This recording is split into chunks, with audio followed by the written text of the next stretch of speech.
Few in Gaza can find solace, let alone celebrate, as the devastating conflict cast a pall over the start of the Eid holiday on Wednesday. As millions of Muslims observe Al-Fitr around the world, Palestinians visit the graves of loved ones killed in the last 6 months of war. Their focus is on surviving Israeli airstrikes, shelling, a ground offensive and a humanitarian crisis, and remembering happier times with loved ones. Amani Mansour visits her son's grave. Everything good in her life has gone, she says. Last Eid was the best of my life because I had my son beside me in my arms getting him ready. Anything he wanted, I'd do for him. I wish he was here with me. Prayers by the ruin of a mosque in the shattered streets of Rafah.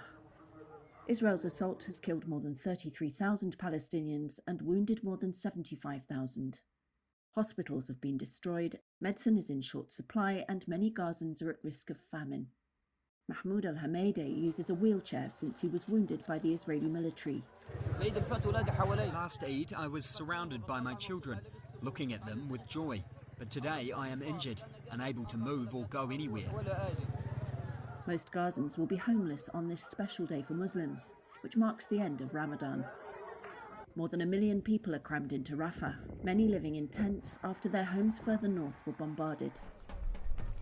Children gathered around a man with a drum on Wednesday, a small distraction from constant hunger and the fear of a threatened Israeli assault on the last relatively safe place in Gaza. Naima Dah lost 2 of her 7 children to Israeli attacks. This is the Eid of destruction, she says. I lost my children. I lost myself. How can this be Eid for me? As you can see, we're hungry, no food or drink. What has become of our lives? Israel launched the war after Hamas attacked southern Israel on October 7th. The militants killed about 1,200 people and took 253 hostages, Israel says.